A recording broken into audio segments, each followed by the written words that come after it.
আসসালামু আলাইকুম বন্ধুরা, আশা করি আপনারা সকলেই ভালো আছেন। প্রিয় দর্শক, মহানবী সাল্লাল্লাহু আলাইহি ওয়াসাল্লামের ডাকে দুই মৃত শিশুর জীবিত হওয়ার বিস্ময়কর ঘটনা সম্পর্কে বলতে চলেছি। ইতিহাসের পাতায় এই ঘটনাটি পৃথিবীর সবচেয়ে অলৌকিক ঘটনা হিসেবে আখ্যায়িত করা হয়েছে। এই অলৌকিক ঘটনা থেকে আরেকটি শিক্ষা হলো, যদি কোনো মানুষ তার জীবনের চেয়েও বেশি রাসূল সাল্লাল্লাহু আলাইহি ওয়াসাল্লামকে ভালোবাসতে পারে, তবে আল্লাহ তাআলা রব্বুল আলামিন তাকে অলৌকিকভাবে সাহায্য করে থাকেন।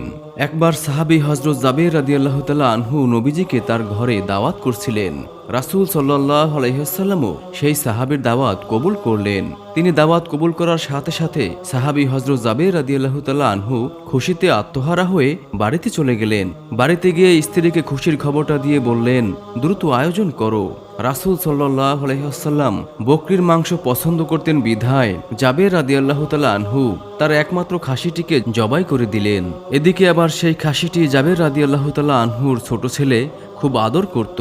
সে ঘুম থেকে উঠে খাসিটি না দেখতে পেয়ে বড় ভাইকে জিজ্ঞেস করলো, ভাইয়া, আমাদের খাসিটি কোথায়? তখন বড় ভাই জানালো, খাসিটি জবাই করা হয়েছে।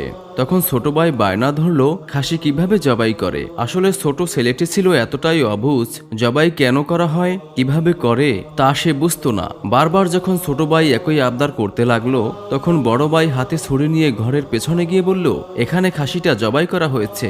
আসলে বড় ভাইয়ের বয়সও খুব একটা বেশি ছিল না, 8 কি 10 বছর হবে। ছোট ভাইয়ের বয়স হবে 5 কি 6 বছর। ছোট ভাই বারবার বলল, আমি বুঝতে পারিনি, আমাকে বুঝিয়ে বলো কিভাবে খাসিটি জবাই করা হয়েছে। তখন বড় ভাই ছোট ভাইকে মাটিতে শুইয়ে দিয়ে বলল, আমি কি তোমাকে জবাই করে দেখাবো কিভাবে খাসিটি জবাই করা হয়েছে? ছোট ভাই বলল, হ্যাঁ, অবশ্যই জবাই করে দেখাও, তাহলে আমি বুঝতে পারবো। বড় ভাই সাথে সাথে ছোট ভাইয়ের গলায় ছুরি চালিয়ে দিল। বড় ভাই কিছুক্ষণ পর দেখতে পেল ছোট ভাইয়ের গলা দিয়ে রক্ত পড়ছে।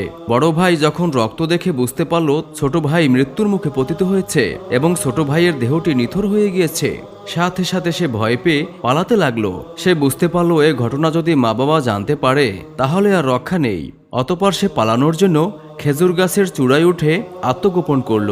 বাড়িতে এসে হযরত জাবের রাদিয়াল্লাহু তাআলা আনহু ছোট ছেলের নিথর দেহ দেখে চিৎকার করতে লাগলেন এবং বুকে ধরে রেখে স্ত্রীর কাছে নিয়ে গেলেন।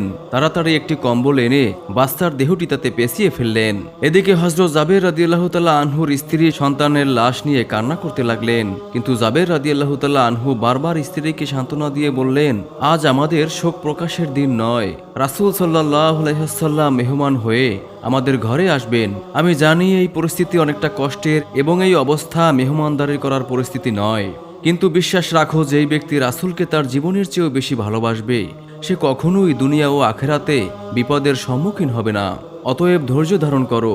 স্ত্রী অনেক কষ্ট করে নিজের কান্না গোপন করলেন এবং রাসূল সাল্লাল্লাহু আলাইহি ওয়াসাল্লামের খেদমতে নিজেকে মনোনিবেশ করার চেষ্টা করলেন। প্রিয় দর্শক, ঘটনা এখানেই শেষ নয়।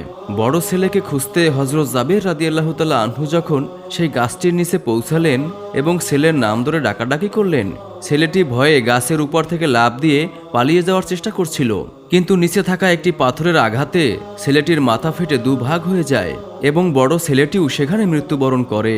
অতঃপর জাবের রাদিয়াল্লাহু তাআলা আনহু তার সেই মৃত সন্তানকে বাড়িতে নিয়ে আসলেন এবং স্বামী ও স্ত্রী তাদের 2 সন্তানের লাশ লুকিয়ে রাখলেন। ধৈর্য ধারণ করে নবীজির জন্য খাবার ব্যবস্থা করলেন। রাসূল সাল্লাল্লাহু আলাইহি ওয়াসাল্লাম যখন খেতে বসলেন তখন তিনি বললেন, হে জাবের, তুমি তোমার 2 সন্তানকে নিয়ে আসো, আমি তাদেরকে নিয়েই আজকে খাবার খাবো। কিন্তু জাবের রাদিয়াল্লাহু তাআলা আনহু এবং তার স্ত্রীর চেহারা দেখে আল্লাহর নবী কিছুটা অনুধাবন করতে পারলেন যে নিশ্চয়ই কিছু ঘটেছে এবং জাবের রাদিয়াল্লাহু তাআলা আনহু সম্পূর্ণ ঘটনা নবীজিকে খুলে বললেন। মৃত 2 সন্তানের পাশে গিয়ে আল্লাহর নবী যখন তাদের নাম ধরে ডাক দিলেন তখন তারা সাথে সাথে জীবিত হয়ে উঠে দাঁড়ালো এবং তারা বললেন, হে আল্লাহর নবী, আমরা হাজির। অতঃপর সবাই মিলে একসাথে খাবার খেলেন। সুবহানাল্লাহ। প্রিয় দর্শক, নবীজিকে যারা ভালোবাসার মতো বাসতে পারে তাদের হারানোর কিছু নেই। হযরত জাবের রাদিয়াল্লাহু তাআলা আনহুর 2 মৃত সন্তান জীবিত হওয়াই তার প্রমাণ।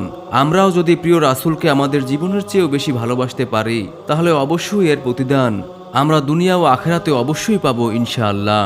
প্রিয় দর্শক, আরও একটি বিস্ময়কর ঘটনা। 3 দিন হলো হযরত মুহাম্মদ সাল্লাল্লাহু আলাইহি ওয়াসাল্লামকে মদিনার কোথাও খুঁজে পাওয়া যাচ্ছে না। কেউ জানে না নবীজি কোথায়। ওমর ফারুক রাদিয়াল্লাহু তাআলা আনহু মুক্ত তরবারি হাতে নিয়ে ঘোষণা দিলেন, যদি নবীজির কোনো কিছু হয় তবে আমি ওমর বলছি মক্কার একটা মুনাফিককেও আমি আস্ত রাখবো না। এদিকে হযরত আবু বকর রাদিয়াল্লাহু তাআলা আনহু বললেন, একটু থামো ভাই, চলো নবীজির তালাশ করি। অতঃপর দুজন মিলে মদিনা থেকে মক্কার উদ্দেশ্যে রওনা হলেন। মরুভূমি পেরিয়ে পাহাড়ের এলাকাতে আসলেন। একটু দূরে দেখলেন এক রাখাল দাঁড়িয়ে আছে। হযরত আবু বকর রাদিয়াল্লাহু তাআলা আনহু ও হযরত ওমর রাদিয়াল্লাহু তাআলা আনহু রাখালকে জিজ্ঞেস করলেন, তুমি কি মুহাম্মদ সাল্লাল্লাহু আলাইহি ওয়াসাল্লামকে দেখেছো? রাখাল উত্তরে বলল, আমি মুহাম্মদ সাল্লাল্লাহু আলাইহি ওয়াসাল্লামকে চিনি না এবং আপনাদেরকেও চিনি না, তবে ওই পাহাড়ের উপরে একজন লোক ইয়া উম্মতি উম্মতি বলে কাঁদছেন। হযরত আবু বকর রাদিয়াল্লাহু এবং হযরত ওমর রাদিয়াল্লাহু তাআলা আনহুর আর বুঝতে বাকি রইল না যে ওই লোক আর কেউ নয়, তিনি হচ্ছেন সর্বকালের সর্বশ্রেষ্ঠ রাসূল মুহাম্মদ সাল্লাল্লাহু আলাইহি ওয়াসাল্লাম। অতঃপর রাখাল বলল, লোকটির সাথে সাথে আমাদের উট ও বেড়াগুলোও কাঁদছে, আর তারা খাওয়া বন্ধ করে দিয়েছে। আপনারা ওনাকে নিয়ে যান, তা না হলে আমাদের সকল উট ও বেড়াগুলো কাঁদতে কাঁদতে মরে যাবে, কারণ তারা কোনো খাবারও খাচ্ছে না। আবু বকর রাদিয়াল্লাহু তাআলা আনহু এবং হযরত ওমর রাদিয়াল্লাহু তাআলা আনহু পাহাড়ে গিয়ে দেখলেন নবীজি সিজদারত অবস্থায় ইয়া উম্মতি বলে কাঁদছেন। নবীজির কষ্টে হযরত আবু বকর রাদিয়াল্লাহু তাআলা আনহু বললেন, ইয়া রাসূলুল্লাহ, আমি আবু বকর ইসলাম গ্রহণ করার পর থেকে যত আমল করেছি সব আপনার উম্মতকে দিয়ে দিলাম, আপনি দয়া করে মাথা উঠান। এবার হযরত ওমর রাদিয়াল্লাহু তাআলা আনহু বললেন, ইয়া রাসূলুল্লাহ, আমি ওমর যে আপনার মাথা নিতে গিয়ে নিজের মাথা দিয়ে দিয়েছি, সে আপনার উম্মতের জন্য সব আমল দিয়ে দিলাম। নবীজি মাথা উঠায় না। হযরত আবু বকর রাদিয়াল্লাহু তাআলা আনহু বললেন, ওমর, কাজ হবে না, রাসূল সাল্লাল্লাহু আলাইহি ওয়াসাল্লামকে একমাত্র ফাতিমা শান্ত করতে পারবে। অতঃপর দুজনে মদিনার দিকে ছুটে চললেন। পথে হযরত আলী রাদিয়াল্লাহু তাআলা আনহুর সাথে দেখা হলো। হযরত আবু বকর ও ওমর রাদিয়াল্লাহু তাআলা আনহু বলতে লাগলেন, সামনে গিয়ে কোনো লাভ নেই, রাসূল সাল্লাল্লাহু আলাইহি ওয়াসাল্লামকে শান্ত করতে ফাতিমাকে লাগবে। অতঃপর তিনজন মিলে ফাতিমার বাড়ির দিকে রওনা করলেন। ফাতিমাকে ডাক দিয়ে বললেন, ফাতিমা, বাইরে আসো। স্বামীর চেহারা দেখে বললেন, আপনাকে এমন দেখাচ্ছে কেন? তবে কি মক্কার মুনাফিকরা আমার আব্বাজানকে মেরে ফেলেছে? হযরত আলী রাদিয়াল্লাহু তাআলা আনহু বললেন, তুমি তাড়াতাড়ি চলো, নবীজি ইয়া উম্মতি বলে কাঁদছেন, মাথা উঠাচ্ছেন না। ফাতিমা দৌড়ে গেলেন, নবীজির কাছে গিয়ে বলছেন, আব্বাজান, আপনি সফরে যাবার আগে এবং সফর থেকে ফিরে প্রথমে আমার সাথে দেখা করতেন, আমার সাথে কথা বলতেন, কিন্তু আজ 3 দিন হলো আপনার কোনো খোঁজ নেই, আপনি কি আমাকে ভুলে গেছেন? নবীজি তাও মাথা উঠান না। ফাতিমা রাদিয়াল্লাহু তাআলা আনহু বললেন, আব্বাজান, আমি আমার সকল নেকি আপনার উম্মতকে দিয়ে দিলাম। নবীজি মাথা উঠান না। নবীজির দুই পাশে হাসান ও হোসেন দাঁড়িয়ে বলতেছেন, নানাজান, উঠেন, কিন্তু নবীজি মাথা উঠান না। হঠাৎ ফাতিমা রাদিয়াল্লাহু তাআলা আনহু বলে উঠলেন, আব্বাজান, আপনি ওঠেন, আমি আপনার উম্মতের জন্য হাসান ও হোসেনকে কুরবানি দিয়ে দিলাম। আল্লাহু আকবার। এবার নবীজি মাথা উঠালেন আর বললেন, ফাতিমা, তুমি কি দোয়া করলা? আমার আল্লাহ তোমার দোয়া কবুল করে ফেলেছেন। প্রিয় দর্শক, নবী রাসূলগণ এবং সাহাবীদের রক্ত ঝরানোর কারণেই সেই দিন আজ আপনার আমার কাছে আসতে পেরেছে।